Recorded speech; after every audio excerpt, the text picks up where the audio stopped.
धार्मिक यात्रा पर गुजरात पहुंचे मनोरम धाम के पीठाधीश्वर महंत श्री ओमेंद्र जी महाराज। अंबाजी, सोमनाथ, द्वारकाधीश व नागेश्वर ज्योतिर्लिंग के किए दर्शन। पूर्वमा में उत्तर प्रदेश के बरली जनपद का जहां पर विश्व प्रसिद्ध श्री श्याम मंदिर मनोरम धाम पर प्रतिदिन हजारों संख्या में श्रद्धालु आ रहे हैं। यहाँ पर आने वाले सभी श्रद्धालुओं की मनोकामनाएं पूर्ण हो रही हैं। यहाँ पर जो भी श्रद्धालु आकर अपनी अर्जी लगाते हैं उनकी अर्जियां पूर्ण होती हैं। विश्व प्रसिद्ध मनोरम धाम के पीठाधीश्वर परम पूज्य महंत श्री ओमेंद्र जी महाराज 5 दिवसीय धार्मिक यात्रा पर गुजरात पहुंचे। प्रथम दिवस उन्होंने 51 शक्तिपीठों में से एक अंबाजी माता के दर्शन किए। इस दौरान यहाँ पर मौजूद श्रद्धालुओं ने परम पूज्य महंत जी ओमेंद्र जी महाराज से आशीर्वाद लिया। आपको बता दें कि अंबाजी मंदिर गुजरात के अरावली पर्वत श्रृंखला पर स्थित एक प्रमुख शक्तिपीठ है। यह मंदिर माता सती के हृदय के गृह स्थान पर बना है। अंबाजी मंदिर मां दुर्गा के 51 शक्तिपीठों में से एक है। मान्यता है कि भगवान श्री कृष्ण का मुंडन संस्कार भी इसी मंदिर में हुआ था। मंदिर के गर्भगृह में कोई मूर्ति नहीं, यहाँ स्वर्ण निर्मित श्री यंत्र को मुख्य देवता के रूप में पूजा जाता है। यह मंदिर गुजरात राजस्थान सीमा पर अरासुर पर्वत पर स्थित है। मंदिर के शिखर की ऊंचाई 103 फीट है और इस पर 358 स्वर्ण कलश स्थापित है।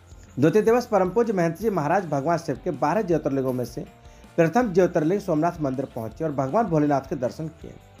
तृतीय दिवस पूज्य महंत जी महाराज द्वारिकापुरी पहुंचे और यहाँ पर पहुंचकर उन्होंने विधिवत पूजा अर्चना कर द्वारकाधीश भगवान श्री कृष्ण के स्वरूप के दर्शन किए। द्वारकाधीश मंदिर भगवान श्री कृष्ण को समर्पित एक हिंदू मंदिर है। इसे जगत मंदिर के नाम से भी जाना जाता है। द्वारकाधीश मंदिर गुजरात के द्वारका में बना हुआ है। यह मंदिर भारत के 4 धामों में से एक माना जाता है। इस मंदिर का निर्माण भगवान श्री कृष्ण के पोते ब्रजभान ने कराया था। मंदिर की वास्तुकला चालुक्य शैली की है। मंदिर की दीवारों पर भारी मूर्तिकला है। मंदिर में सुभद्रा, बलराम, रेवती, वासुदेव, रुक्मणी और कई अन्य देवी देवताओं की मूर्तियां हैं। मंदिर में प्रवेश करने से पहले भक्तों को गोमती नदी में डुबकी लगानी होती है। इस दौरान द्वारका में मौजूद श्रद्धालुओं ने पहचान लिया और सैकड़ों की संख्या में आशीर्वाद प्राप्त किया। राजस्थान के रहने वाले रामकिशन ने बताया कि वह एक बार मनोरम धाम जा चुके हैं। उनके छोटे बेटे राजेश की आंखों में समस्या थी तो वह उसे लेकर मनोरम धाम गए थे, लेकिन उस समय गुरुजी महाराज के दर्शन नहीं हो पाए थे। वह श्यामजल लेकर वापस आ गए थे, लेकिन ऐसी कृपा हो गई कि हमें यहीं पर गुरुजी के दर्शन हो गए। इस दौरान उनके साथ नरोरा उत्तर प्रदेश निवासी उनके बहनोई और परिवार के सदस्य भी थे। यहाँ पर दर्शन करने और भक्तों को आशीर्वाद देने के बाद महंत श्री ओमेंद्र जी महाराज द्वारका पहुंचे और यहाँ पहुंचकर भगवान श्री कृष्ण के दर्शन व अन्य सभी प्रमुख मंदिरों के दर्शन किए। बेट द्वारका गुजरात के जामनगर जिले में स्थित एक द्वीप है। यह कच्छ की खाड़ी के मुहाने पर स्थित है और ओखा शहर से 2 किलोमीटर दूर है। मान्यता है कि इस जगह पर भगवान श्री कृष्ण और उनके मित्र सुदामा की भेंट हुई थी। पहले बेट द्वारका जाने के लिए नाव से समुद्र पार करना होता था। फरवरी 2024 से ओखा और बेट द्वारका के बीच सुदर्शन सेतु का उद्घाटन हुआ और यह देश का सबसे लंबा केबल ब्रिज बना है। यहाँ पर दर्शन करने वाले महंत श्री ओमेंद्र जी महाराज भारत के 12 ज्योतिर्लिंगों में से एक नागेश्वर ज्योतिर्लिंग पहुंचे और यहाँ पहुंचकर भगवान भोलेनाथ का रुद्राभिषेक किया। आपको बता दें कि श्री नागेश्वर गुजरात के द्वारका शहर से करीब 16 किलोमीटर दूर है। एक कथा के मुताबिक सुप्रिया नाम के एक व्यापारी भगवान शिव का बहुत बड़ा भक्त है।